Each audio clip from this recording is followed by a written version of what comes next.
Hi, my name is Naasira Ageela, known as Mama Naasira.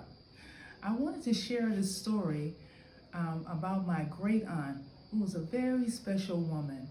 My mother family were from Arkansas, Magnolia, and they had an experience that my mother actually had the opportunity to live with her grandmother, and she learned a lot. Her grandmother told her when she was a girl, she and her sister lived in a plantation house, and they did a lot of the cooking. Is where my great grandmother was one of the best cooks. I understand when my great aunts were growing up. She and her sister were mulattoes, and their father died, and the wife of the house forced them out where they had to stay out in the fields with the other American blacks. And after the challenge of people treating them badly, they decided to run away with two brothers. So it was two sisters and two brothers. They ran away, and then they decided to marry, and they started a family. My great grandmother and her husband had 10 children. They didn't live very long because the times were very difficult. I think it was back in the 18-something of that time. And a few of the children died, and then there were two sisters that passed away in their 20s. They were working very, very hard. I understand one sister, she left her husband in the field working on the farm, and she came home and sat in the chair, and she never did wake up, and her children were there, and the husband came back, and there she was. However, my great grandmother raised my mother because her mother was killed when she was a baby. So my grandmother told her a lot of stories. The great aunt, one of the daughters, married a young man, and he left to go to the army. This was in World War I understand. And she moved back, Anna Mae moved back with the family, her father and her mother and the other family members. And they got a knock at the door one day, and the sheriff came by looking for her to let her know that her husband was killed in the World War I, and they gave her $10,000. And this was a great opportunity for our family to leave those conditions. My great aunt, the younger one, she decided she was going to San Francisco. She was a school teacher there in the South. They had their own ways of educating their people the best they could.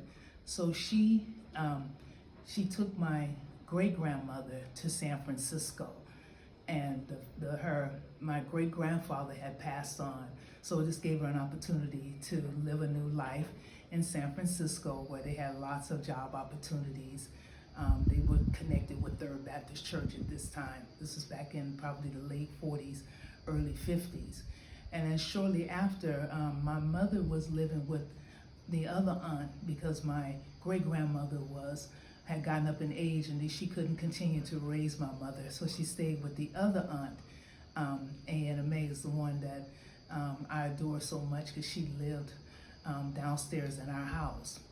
So they came to San Francisco in the 50s, and my mother started school there. She was into business education.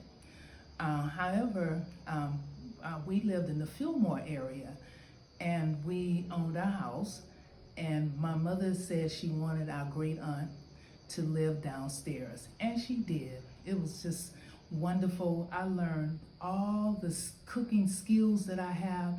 She was also a person, she was a Pisces. She always had money, to help the family, I guess because of her situation of her, death of her husband. She would always tell me, in this life, you either keep up or you move out the way for the next person. She gave me all this wisdom, and she talked about the harshness of, the South and how they were mistreated. And it's amazing, I didn't have any understanding of that at the time, but I listened.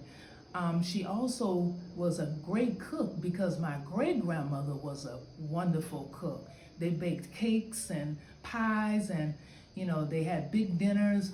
My great aunt used to tell us that Christmas would last not just for a few days, it lasts for the whole month. They had so much food, people would come and eat. And one food that was really great were the cakes with this blackberry jam. I don't know if you can find that today. It was just not the jelly, it was the jam. It was very coarse. And they used to make jam cake. I learned about the spices, the allspices, the cloves, different spices, thyme, and basil. All of this is what they used to make. The soups. They used to make roast beef. They even made pork because that was in that day.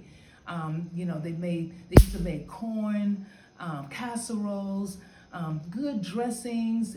With lots of onions and garlic and bell pepper. That's pretty much where I've gotten this foundation of cooking. And also my great aunt, after she was in her 60s, she became ill with the diabetes, and she had told me growing up, when she was a younger woman baking all those cakes, it caused her to have a lot of inflammation and fat in her body. And in San Francisco, that was when I had the opportunity, when I used to go downstairs and see her cook, and I saw her using more vegetables with her meat. So I really learned a lot. And with the diabetes, she was very conscious. And it's like with my situation too, getting the hepatitis, I really believe that was to let me know that there's certain foods that we can't eat is from the foundation of my great-grandmother. But after several years of enjoying that family connection, we were forced to move. And my great aunt, unfortunately, she didn't have the opportunity to move to the house that we had bought. And we really had to leave because the house across the street was bombed. And that was the disconnect of our family. And my great aunt had to move in an apartment by herself.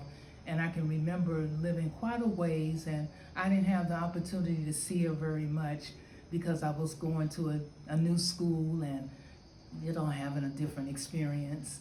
But anyway, she made her transition at the age of 66, the same as my mother, 66, and it was really, that was their time, and they were, great people of that time.